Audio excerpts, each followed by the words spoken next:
ఈ ఉదయకాల సమయంలో నూతన కృప అను ఆత్మీయ వాగ్దాన కార్యక్రమాన్ని ఎక్కడెక్కడ నుండో ఎంతమంది ఏ ఏ పరిస్థితులలో మీరు వింటూ వీక్షిస్తూ ఉన్నారో అట్టి ప్రియులందరికీ నా హృదయపూర్వకంగా శుభాలు తెలియజేస్తూ కార్యక్రమానికి ప్రేమతో మిమ్మల్ని ఆహ్వానిస్తూ ఉన్నాం. బాగున్నారా? మీ కొరకు మేము ప్రతిరోజు ప్రార్థిస్తూ ఉన్నాం. మా కొరకు మీరు ప్రార్థిస్తున్నారా? చూడండి, ప్రార్థన వలన ప్రాకారములు జయించగలుగుతాం. ప్రార్థన మూలముగా దుష్టుని కోట గోడలను కూల్చగలుగుతాం. అపవాది యొక్క ప్లానింగ్స్ అన్నిటినీ రద్దు చేయగలుగుతాం దేవుని అభిషేకము ద్వారా. ప్రార్థన వలన అభిషేకింపబడని వ్యక్తుల మీదకి అభిషేకం దిగిరానున్నది. ప్రార్థన వలన అపవాది కోటలు కూలిపోతాయి, కుప్పకూలుతాయి, దుష్టుని ప్రణాళికలు కుప్పకూలుతాయి. కనుక ప్రార్థన పరస్పరం కలిగి ఉన్నప్పుడు దేశంలో కూడా శాంతి, నెమ్మది, గొప్ప ఉజ్జీవము రగులుకోబోతుంది. అటువంటి ప్రార్థనను ఎట్టి పరిస్థితుల్లో మీరు మానొద్దు. ఇంకా మీలో ఎంతమంది యేసు ప్రభుని నమ్మకుండా, విశ్వసించకుండా ఇంకా లోకానుసారమైనటువంటి పద్ధతులలో కొనసాగింపబడుతున్నారు? నా మాట వినండి, నిజాన్ని అర్థం చేసుకోండి. ప్రభు అయిన యేసుక్రీస్తు ఆయన సశరీరుడుగా భూమి మీదికి రావటం నిజం. ఆయన వచ్చి శిలువ మరణం ద్వారా త్యాగం చేసి తను తానే సమర్పించుకొని 33.5 సంవత్సరంలోనే ఈ లోకములో ఎవరూ చేయలేని త్యాగాన్ని మన కొరకు దేవుడు చేసి జరిగించి ముగించి పాతిపెట్టబడి 3వ దినాన మృత్యుంజయుడిగా ఆయన లేచాడన్నది నిజం. దేవుని బిడ్డ, ఈ రోజు నుండి ఈ మాటలు నీలో పెట్టుకో. దేవుడు నీతో ఉంటే ఈ భూమి మీద నీకు, నీ కుటుంబానికి, నీ వంశానికి ఆశీర్వాదము. దేవుడు నీతో ఉంటే ప్రతి అడుగు, ప్రతి క్షణము, ప్రతి దినము నీకు దీవెనకరమే. దేవుడు మాతో ఉంటే ఏంటండి అని అంటారేమో. దేవుడు మనతో ఉంటే పాప క్షమాపణ కలుగుతుంది. ప్రతి పాపానికి క్షమాపణ ఉంది. నూతనమైన జీవితాన్ని దేవుడు ప్రసాదిస్తాడు. ఆయన ప్రతి కార్యములో తోడై మనకు విజయాన్ని అందిస్తాడు. ఈరోజు నీ కుటుంబంలో బాధించే బంధకాలు అవన్నీ కూడా ఆయన నామం పేరిట ఉచ్చరిస్తే ఊడిపడతాయి. అంతే, నిశ్చయంగా నీకు మేలులు జరుగుతాయి. భూమి మీద ఆయన నామం పేరిట సంప్రదించే వారిని ఆయన విడువడు, ఎడబాయుడు.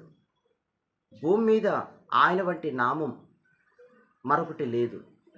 కనుక సత్యాన్ని నమ్మి నేడే క్రీస్తుని నీ సొంత రక్షకునిగా నీ గుండెల్లోకి ఆహ్వానించు, బాప్తిస్మం పొందు, సంఘ సహవాసానికి అలవాటై దేవుని కొరకు బ్రతుకు. పరలోకమందు నీ కొరకు దేవుడు స్థలాన్ని సిద్ధపరచునుగాక. ఆమేన్. ఈరోజు కొరకు బైబిల్ గ్రంథంలో మనం చూస్తున్నట్లయితే యెషయా ప్రవచన గ్రంథం 66:12 వచనములో, ఆలకించుడి, నదివలే సమాధానమును ఆమె యుద్ధకు పారజేయుదును. మీరు జనముల ఐశ్వర్యము అనుభవించున్నట్లు ఒడ్డు మీద పొరలి పారు జల ప్రవాహము వలె మీ యొద్దకు దానిని రాజేతును. ఆమేన్. జనముల యొక్క ఐశ్వర్యమును మీరు అనుభవింతురు. చూడండి, 2 రకాల ఐశ్వర్యాలు ఉన్నాయి. ఒకటి మనకు అత్యవసరమైన ఆర్థికమైనటువంటి ఐశ్వర్యం, రెండవదిగా ఆత్మీయమైనటువంటి ఐశ్వర్యం. ఆర్థిక ఐశ్వర్యము అంటే డబ్బు, బంగారం, మిక్కిలి విలువైనటువంటి ప్లాటినం అనుకోవచ్చు. అయితే ఆత్మీయంగా కూడా మనం చూస్తున్నట్లయితే వరాలు, దేవుని సన్నిధిలో బ్రతికే గొప్ప ధన్యకరమైన జీవితం, దేవుని సన్నిధిలో ఆయన నామం పేరిట పిలిచి ఆరాధించి ప్రార్థించేటటువంటి ఆ ముఖ్యమైనటువంటి వసతి, అది బ్లెస్సింగ్. అటువంటి ఆశీర్వాదాలు ఎన్నో ఆత్మీయ ఐశ్వర్యంలో ఉన్నాయి. ఇవి రెండు కూడా మనకు చాలా ప్రాముఖ్యమే. చూడండి, డబ్బు, నగలు, విలువ, ఖ్యాతి, ఈ భూ సంబంధమైనటువంటి ఖ్యాతి, భూ సంబంధమైన ఈ ఐశ్వర్యం కలిగి ఉండటం వలన మంచిదే. కానీ ఉగ్రత దినమందు ఆస్తి అక్కడికి రాదని రాయబడినట్లు ఉగ్రత దినానికి ఇవి అవసరం రావు, బ్రతకటానికే. కానీ ఈ ఆత్మీయ ఐశ్వర్యం అంటే ప్రార్థన, అభిషేకం, బాప్తిస్మం పొందటం, దేవుని మందిరంలో నిలిచే భాగ్యము, ఇవన్నీ కూడా ఆయన పేరుతో మనం భూమి మీద ఏ మూల ఉండి, ఏ పరిస్థితుల్లో ఉండి ప్రభువా అని మనం ప్రార్థిస్తామో ఆయన నామం పేరిట, నిశ్చయముగా అది ఏదైనదో అది సఫలమే. నిశ్చయముగా అది ఏ ఉద్దేశమైనను అది గొప్ప విజయమే కదా! అటువంటి భాగ్యం. అందుకే మనం ఆర్థిక ఐశ్వర్యము కూడా ప్రాముఖ్యమే. ఆత్మీయ ఐశ్వర్యం అన్నది ఇంకా ప్రాముఖ్యమైనది.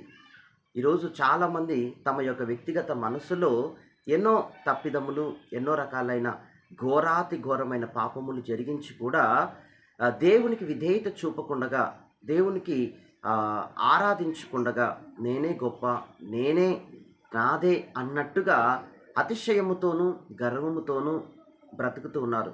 కానీ వాక్యం సెలవిస్తుంది, ఒకనాడు ఉగ్రత దినం వస్తుందండి. అప్పుడు దేవునికి మనము లోబడాల్సిందే. అంతవరకు ఎందుకు? ఈరోజే మనం దేవునికి లోబడి ఆయన కనికరము కొరకు ప్రార్థించెదముగాక. ఆమేన్. దేవుని యందు మనం ఈ మార్గంలో వెళుతూ ఉండగానే దేవుడు తప్పనిసరిగా మనకు ప్రతి ఆశీర్వాదాన్ని తెలియజేయునుగాక, ప్రతి ఆశీర్వాదాన్ని మనకు ఇచ్చునుగాక. God bless you. ఈ మాటలు మీ జీవితంలో నెరవేర్చబడునుగాక. ఆమేన్.